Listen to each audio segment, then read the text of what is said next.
Students, जैसा कि हमने आप लोगों से कहा था कि हम आपको एनसीईआरटी के इम्पॉर्टेंट क्वेश्चनों की भी प्रैक्टिस कराएंगे।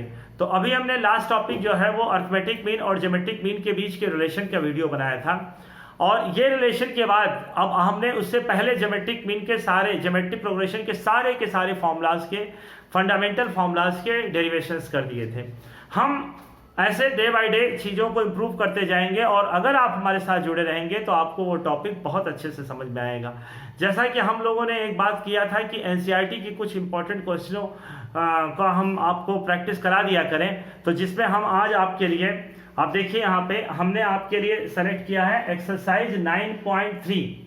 एक्सरसाइज 9.3 में हम आज के वीडियो में 1 से 10 क्वेश्चन नंबर 1 to 10 के सम इंपॉर्टेंट क्वेश्चन के बारे में डिस्कस करने जा रहे हैं। तो आइए आते हैं हम लोग एक्सरसाइज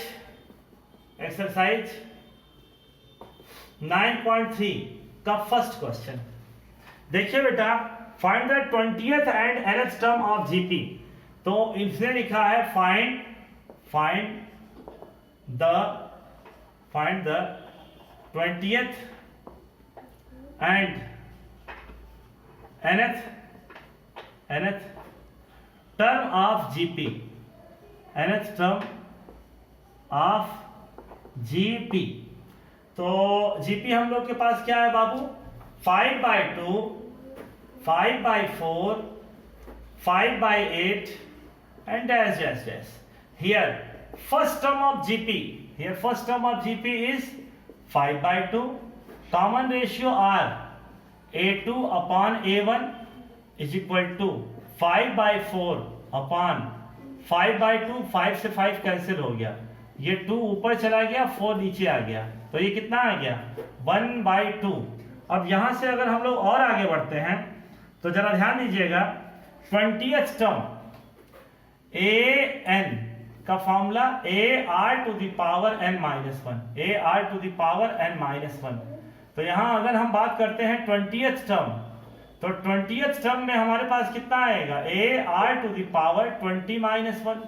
तो यहां पर ar⁻19। a की जगह हम लोग के पास क्या है बाबू? 5/2, और r की जगह कितना है? 1/2। तो ये 5/19, तो ये 5/2 इंटू 1/2⁻19। ये दोनों का बेस सेम है, तो इसके पावर का क्या करेंगे? एडिशन। तो 19 और 1 का एडिशन करेंगे बेटा, तो कितना आएगा? 5/2⁻20। अब आप इसका कैलकुलेशन मत करिएगा, ये जो आपका आया है यही आपका आंसर हो जाएगा। क्वेश्चन नंबर 2 पे आते हैं हम लोग। इसको आपने नोट कर लिया होगा, हम ऐसी आपसे एक्सपेक्टेशन रखते हैं। आइए हम इस पे आते हैं क्वेश्चन नंबर 2 पे। तो अगर हम लोग क्वेश्चन नंबर 2 पे आते हैं बेटा, तो क्वेश्चन नंबर 2 जरा ध्यान दीजिएगा। Find the 12th term of GP whose 8th term is 192 and common ratio is 2। तो यहां पे इन्होंने कहा है सेकंड क्वेश्चन में, ध्यान दीजिए, find the 12th term, find the 12th term of GP, 12th term of GP, 12th term of GP. तो ये एनसीईआरटी, तो 12th टर्म ऑफ जीपी, इसको आपको फाइंड आउट करना है। गिवन में हम लोग के पास क्या है? गिवन में हम लोगों के पास है whose 8th term is 192 and common ratio is 2। तो कॉमन रेशियो 2, 8th टर्म का मतलब ar⁻7, ये 192। वैल्यू ऑफ a आपको पता नहीं, बट वैल्यू ऑफ r आपको पता, तो a2⁻7। अब इसको देखिए, अगर आप 192 को लिखने जाए बेटा, तो यहां पर आपको देखिए क्या निकल के आएगा? Common ratio is 2। तो यहां पर अगर आप इसको देखें, 8th टर्म की वैल्यू अगर आपसे कहा जाए, तो 8th टर्म आपके पास 100, तो आपको क्या निकल के आएगा? 2 9 जा 2 6 जा, यहां देखिए 2 9 जा 18, 1 कैरी 2, और यहां से 2 4 जा 2 8 जा 2 से 2 2 जा 2 4 जा 2 12 ये 2 6 2 3 1 2 3 4 5 6, तो यहाँ पे देखिए 1 2 3 4 5 6, तो ये 2 टू द पावर 6 और ये कितना आया 3। तो यहाँ से आप इसका डिवीजन करोगे तो वैल्यू ऑफ ए कितना निकल के आ गया बेटा 3/2। और जब ए और आर दोनों मिल गए तो 12th टर्म में तो कोई प्रॉब्लम ही नहीं है। 12th टर्म का मतलब a r to the power 11, a r to the power 11, a की वैल्यू 3/2, आर की वैल्यू 2 टू द पावर 11, तो ये 3 इंटू 2 टू द पावर 10। अब 3 इंटू 1024, तो 3072। आप इसमें फिर थर्ड क्वेश्चन देख के बच्चे थोड़ा सा कंफ्यूज होते हैं कि सर ये क्वेश्चन हमको थोड़ा सा डिफिकल्ट लग रहा है, बट होता नहीं बेटा डिफिकल्ट, क्योंकि बहुत ही आसान होता है। आप देखो तो हमारे साथ इसमें कहा है 5th 8th and 11th term of GP R P Q and S. जरा ध्यान दो क्या कहा है, 5th टर्म, फिर 8th टर्म और फिर 11th term, 5th term 8th term 11th term of GP R P Q and S, P Q and S. तो जरा देखो यहां से, अगर हम यहां पे बात करें तो 5th टर्म का मतलब क्या, a r to the power 4 is equal to p, a r to the power 7 is equal to q, a r to the power 10 is equal to s. यहां पे इन्होंने कहा है so that q square is equal to p s. तो we have to prove that, we have to prove that here q square is equal to ps बेटा। तो यहां पर एक काम किया जाए कि p और s का मल्टीप्लिकेशन किया जाए, तो p की वैल्यू ये और s की वैल्यू ये, तो p की जगह हम लोग क्या सब्स्टिट्यूट करेंगे, a r to the power 4 and value of s is here a r to the power 10। Here a and a multiply to each other, a square r power 4 and 14, it will be written as a r to the power 7 whole square. We know that a r to the power 7 is equal to q, then it will be written as q square, then ps is equal to q square, ps is equal to q square, ps is equal to q square। आइए 4th question आप इसके base पे जरूर लगा लेंगे। 5th question का हम एक पार्ट बताते हैं बेटा, और इसके बाद आपको हम कोशिश करेंगे कि आपको डिफरेंट क्वेश्चंस आपको हम समझा पाएं। तो आइए हम लोग 5th क्वेश्चन के फर्स्ट पार्ट पे आते हैं। 5th क्वेश्चन के फर्स्ट पार्ट पे आते हैं। 5th क्वेश्चन का फर्स्ट पार्ट देखिए, 5th क्वेश्चन के फर्स्ट पार्ट पे हमने किसका सिलेक्शन किया है। 5th क्वेश्चन के फर्स्ट पार्ट की अगर हम बात करें तो देखो बेटा, 5th क्वेश्चन का पार्ट ए, यहां पे आपके पास क्या है 2 under root 2 4 dash dash dash is 128। अब इसको बताना है कि ये इसमें बताना क्या है कि नंबर ऑफ टर्म्स। चलो बेटा, यहां से आप इसके सोल्यूशन पे जब आओगे तो आप पाओगे कि value of first term 2 and common ratio r is equal to a2 upon a1 is equal to 2 under root 2 upon 2, then value of r is equal to under root 2। यहां पे ये nth टर्म की value कितनी है 128, तो a r to the power 7 128 a की जगह 2 r की जगह under root 2 to the power 7 128, ये कितना आएगा 2 टू द पावर 1, ये 2 6 जा 4 जा 2 टू द पावर 7/2 2, तो ये कितना आएगा 2 2 जा 4 2 जा 8 2 जा 16 2 जा 32, तो 2 टू द पावर 6। तो जरा यहां देखो r टू द पावर, यहां हमने क्या किया था n-1, यहां पे n-1, यहां पे कितना आया बेटा n-1, और यहां पर भी हमारे पास क्या आया n-1/2।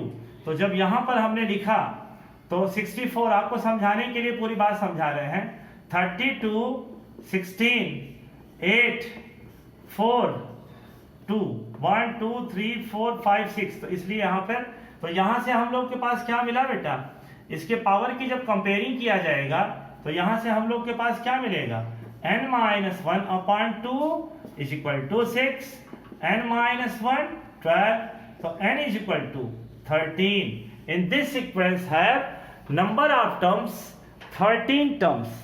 अब अगर आपको इसके बाद भी कोई क्वेश्चन पूछना है तो आप कमेंट बॉक्स के थ्रू जरूर पूछा करिए। आते हैं हम लोग क्वेश्चन नंबर 6 पे। क्वेश्चन नंबर 6 में कहा है for what value of the x, for what value of x, for what value of x the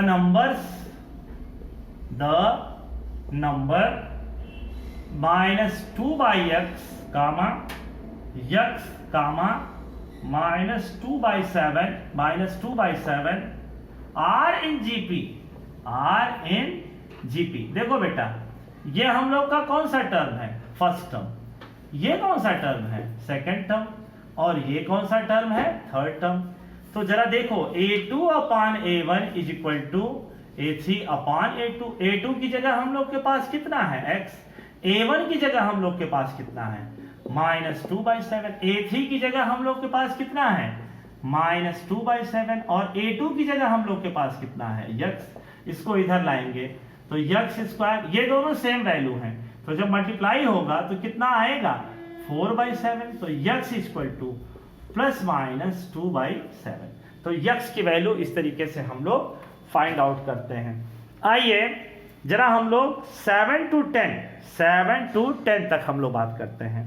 तो 7 to 10 में क्वेश्चन नंबर 7 कुछ बच्चों को परेशान करता है, इसलिए हम इसको जरूर बता देते हैं। क्वेश्चन नंबर 7 पे जरा हम लोग ध्यान दिया जाए। तो जब हम लोग क्वेश्चन नंबर 7 पे ध्यान देंगे बेटा तो हम लोग के पास क्या निकल के आएगा, आइए देखा जाए जरा क्वेश्चन नंबर 7 क्या है। क्वेश्चन नंबर 7 पे अगर हम लोग बात करें तो जरा देखो क्वेश्चन नंबर 7 में 7 देखो कहा है find the sum to indicated terms. इसमें क्या करना है, find sum 0.15 comma 0.015 comma 0.015 dash dash dash 20 terms. तो जरा देखो यहां पे वैल्यू ऑफ ए कितना है 0, कॉमन रेशियो कितना है a2/a1। a2 की वैल्यू हमारे पास कितना है 0.015/0.15। अब यहां से अगर हम लोग करें तो 15/150 1/10, और ये क्या लिखा जा सकता है 0.1। तो अब ये बताओ r की वैल्यू 0.1। यहां पे एक चीज हम देखेंगे नंबर ऑफ टर्म्स। तो नंबर ऑफ टर्म्स कितना है बाबू 20।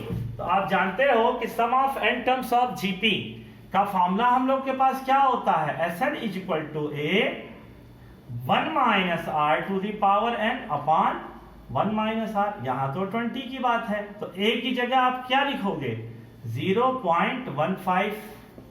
यहां 1 - r की वैल्यू कितनी है 0.1 टू द पावर 20 अपॉन 1 - 0.1। तो 0.15 ये 1 - 0.1 टू दी पावर 20, ये कितना आएगा 0.9। ये कितना आएगा 1 में से अगर हम लोग सब्ट्रैक्ट करेंगे बेटा तो कितना आएगा, और यहां से अगर इसको सॉल्व किया जाए तो 15/90, और यहां पे क्या आएगा बेटा 1 - 0.1 टू दी पावर 20। ये और ये कैंसिल होके 1/6 1 - 0.1 to the power 20। I hope आपको ये बात समझ में आ गई होगी। अब अगर आप इस पूरी बात को ठीक से समझ गए हैं तो आप एक्सरसाइज 9.3 के 1 to 10 क्वेश्चन तक आप डिस्कस करके आप इस पूरी बात को समझ सकते हैं, देख सकते हैं। अब हम आपको फिर मिलेंगे, और किस चीज़ के लिए मिलेंगे? फ्रॉम क्वेश्चन नंबर 11 to 20 तक के बीच में कुछ इंपॉर्टेंट क्वेश्चनों के डिस्कशन के साथ। मान लीजिए आपको इस बीच में 1 to 10 के बीच में कुछ और क्वेश्चन लगता है कि सर आप इस क्वेश्चन को भी डिस्कस कीजिए, तो आप कमेंट बॉक्स के थ्रू उस क्वेश्चन को जरूर आप मेंशन करिए। हम उस क्वेश्चन को भी इस बोर्ड पे अपने नेक्स्ट वीडियो में जरूर आपके क्वेश्चनों को शेयर करेंगे, आपके सॉल्व करेंगे और उसको बताने की कोशिश करेंगे। अगर आपको हमारा वीडियो पसंद आया है, हमारी बात समझ में आई है, तो आपसे रिक्वेस्ट है कि आप इस वीडियो को जरूर लाइक, शेयर और सब्सक्राइब करें। हम लोग के चैनल का नाम है स्टेप्स मैथ्स क्लास, और आप इसको अपने फ्रेंड्स को भी शेयर करने को कहें, जिससे कि ज़्यादा से ज़्यादा लोगों तक हम लोग एजुकेशनल एक्टिविटी को प्रोसीड इफेक्टिव तरीके से कर सकें। आप हमारे साथ इस पूरे वीडियो को देखें, इसके लिए आपका बहुत बहुत धन्यवाद। Thank you very much.